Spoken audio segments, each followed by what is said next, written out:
গ্রামের বড় মাঠে সবাই জড়ো হয়েছে। কেউ নাচছে, কেউ গাইছে, সবাই আনন্দে মেতে উঠেছে।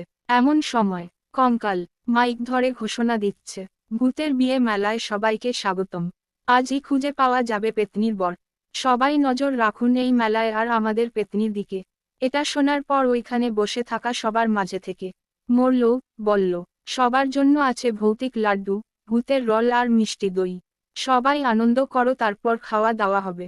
ওই দিকে পেত্নী সাজছে আয়নার সামনে, শাড়ি পরে লাজুকভাবে তাকাচ্ছে আর বলছে, আমি কি দেখতে খুব আজব লাগছি? আমার চেহারা কি খারাপ লাগছে? মিনা বলল, না না, তোমাকে তো একদম রাজকন্যার মতো লাগছে। মেলা জমে উঠেছে, ভূত আর মানুষ একসাথে মেলায়। শুধু মানুষ নাই, তার সাথে দেখা যায় পেত্নী, ভূত ও পশু পাখি, সবাই যেন আনন্দে মেতে উঠেছে। এমন সময় রবিন বলল, যত ভয় ছিল সব কেমন করে মিলিয়ে গেল। আমাদের আর ভূত দেখে ভয় লাগে না, যেন আমরা সবাই বন্ধু হয়ে গেছি। গ্রামবাসীরা সকলে মিলে, ভূত যদি হাসে ভয় তো থাকে না। আমরা তো এতদিন এমনই ভয় পেতাম। ভূতরাও ভালো হয় জানা ছিল না। হঠাৎ ধোয়া ঘেরা এক জায়গা থেকে এক লোক বের হয়। নীল জামা পরিহিত একটা লোক, সে হালকা উড়ন্ত হেঁটে আসে। লোকটা বলল, আমি শুনেছি এখানে এক পেত্নী বিয়ে করতে চায়। আমি এসেছি প্রস্তাব নিয়ে। আমি সেই সুন্দরীকে দেখতে চাই। পেত্নী চমকে উঠে বলল, তুমি কে, যে আমায় বিয়ে করবে বলে এসেছ? আমার স্বপ্ন তাহলে এবার পূরণ হবে। আমি খুব খুশি। লোকটা, আমি হলাম চাঁদপুরের ভূতেরাজ। ভয় পাই না, হাসতেও পারি, আর ভূতের প্রেমে পড়তেও।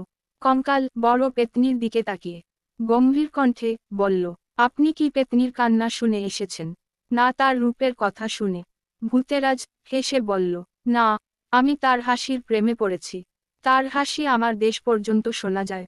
সে এক অদ্ভুত হাসি, যার প্রেমে আমি পড়েছি।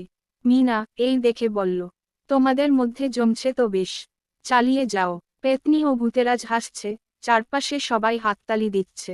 কঙ্কাল ঘোষণা দিচ্ছে, বর পছন্দ হয়েছে, আমাদের মেলা করা সফল হয়েছে। পেত্নী বলল, আমি রাজি। আমার আর একাকিত্ব থাকবে না, আমার সব স্বপ্ন পূরণ হলো। কঙ্কাল বলল, ভূতের বিয়ে হবে আজ রাতে, সবাই থাকবে, আনন্দে মাতবে। আমি খুবই খুশি, আজ শেষমেশ পেত্নীর বিয়ে ঠিক হলো। বর ও পেত্নী পাশাপাশি দাঁড়িয়ে আছে ওইখানে, আর সবাই আনন্দ করছে।